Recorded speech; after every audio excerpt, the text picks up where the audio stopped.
Salut à tous, donc dans cette vidéo, nous allons voir certains outils de Photopea, comment les utiliser.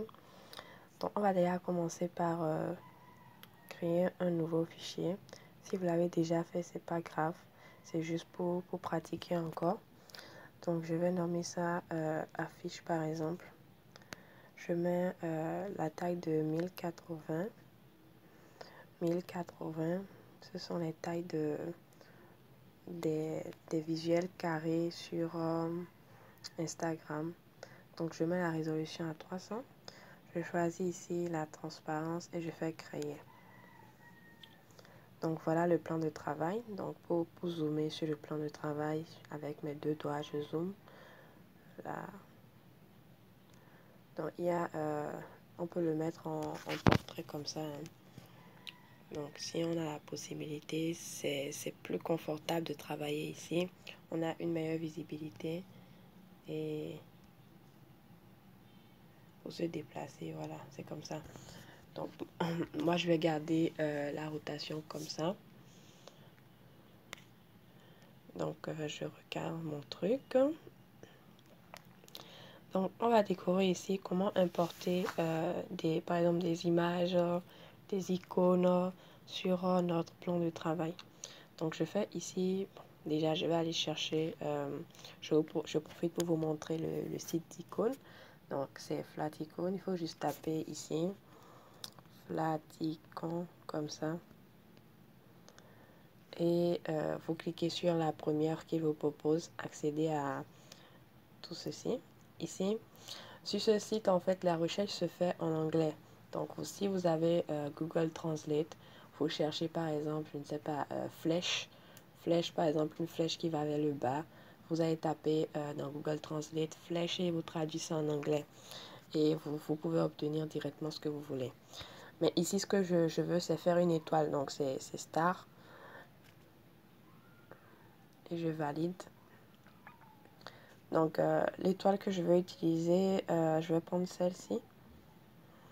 Et je fais juste comme ça, à plus long. Et je fais télécharger l'image. Mais moi j'avais déjà l'image, donc on va passer à autre chose. Donc pour importer cette image par exemple, je fais fichier, ouvrir et placer. Donc je fouille dans mon téléphone.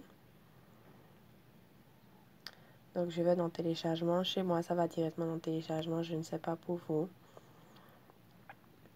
Et voilà l'image qui est là. Donc actuellement je suis sur l'outil déplacement, cet outil là. Donc ce que je vais faire, je peux comme ça.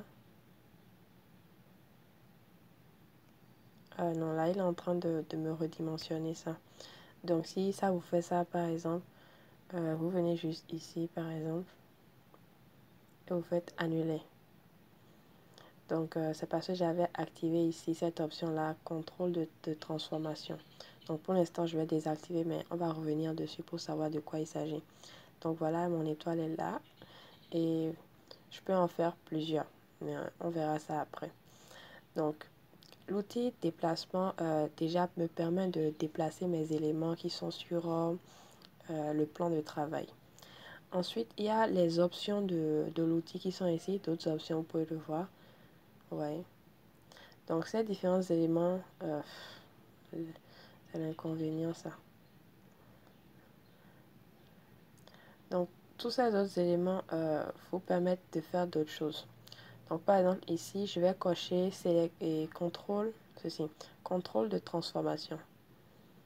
Donc lorsque je coche contrôle de transformation, c'est avec cette option là que je peux changer la taille, augmenter, par exemple, regardez.